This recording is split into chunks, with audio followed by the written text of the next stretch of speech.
SIR শুনানিতে এবার ডাক পেলেন কবি জয় গোস্বামী। 2রা জানুয়ারি কবি জয় গোস্বামীকে ডাকা হয়েছে বলে দাবি করছে তার পরিবার। এমনকি ওই শুনানিতে জয় গোস্বামীর মেয়েকেও ডাকা হয়েছে। উনি অসুস্থ, হয়তো ওদিন যেতে পারবেন না, হেনস্থার অভিযোগে সরব হয়েছেন জয় গোস্বামীর মেয়ে।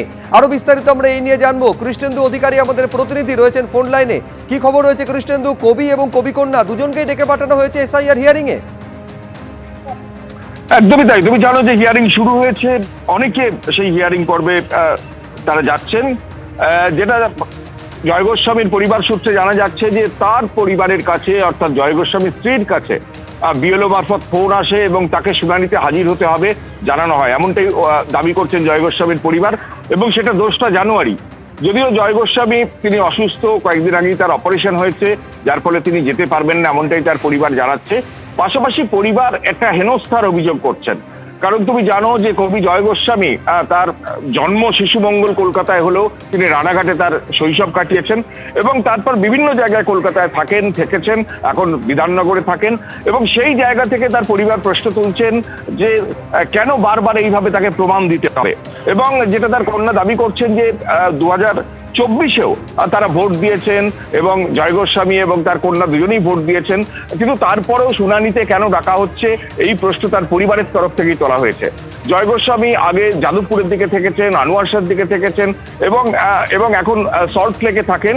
এবং যেটা সূত্র মারফত জানা যাচ্ছে যে 2002-এর যে তালিকায়, সেই তালিকায় সম্ভবত নাম নেই জয় গোস্বামীর, এবং কিছু ডকুমেন্টেশনেরও তাকে চাওয়া হয়েছে এবং সেই ডকুমেন্ট চাওয়া হয়েছে এবং সেই ডকুমেন্টেশনের জন্যই তাকে শুনানিতে হাজির হতে বলা হয়েছে, এমনটাই জয় গোস্বামীর পরিবার সূত্রে জানা যাচ্ছে।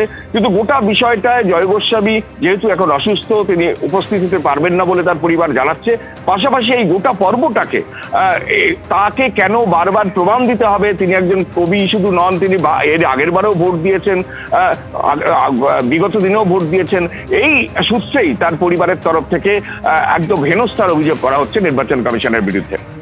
ধন্যবাদ কৃষ্ণেন্দু। আমি এইখানে একবার দর্শকদের শোনাবো যে জয় গোস্বামী এবং তার মেয়েকে এসআইআর হিয়ারিং এ যে ডেকে পাঠানো হয়েছে তাতে রীতিমতন তারা ক্ষুব্ধ। কি বলছেন জয় গোস্বামীর মেয়ে, দেখব।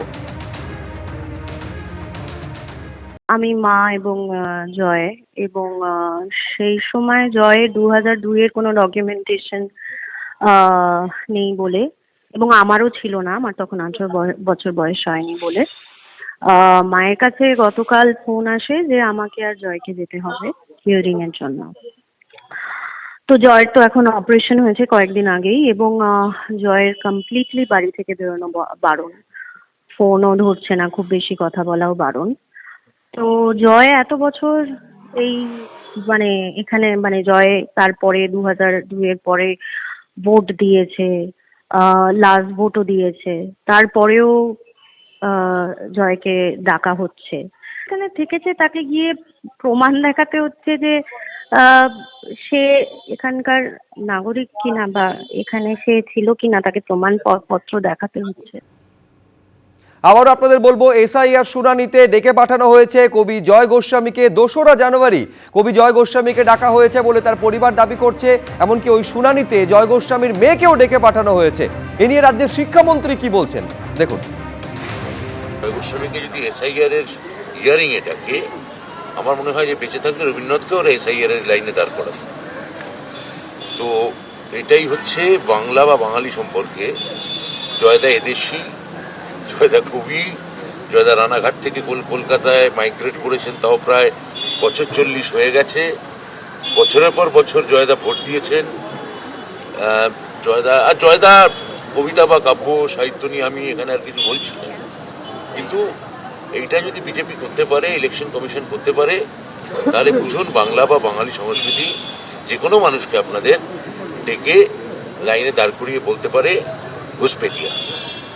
এবিপি আনন্দ, এগিয়ে থাকে, এগিয়ে রাখে।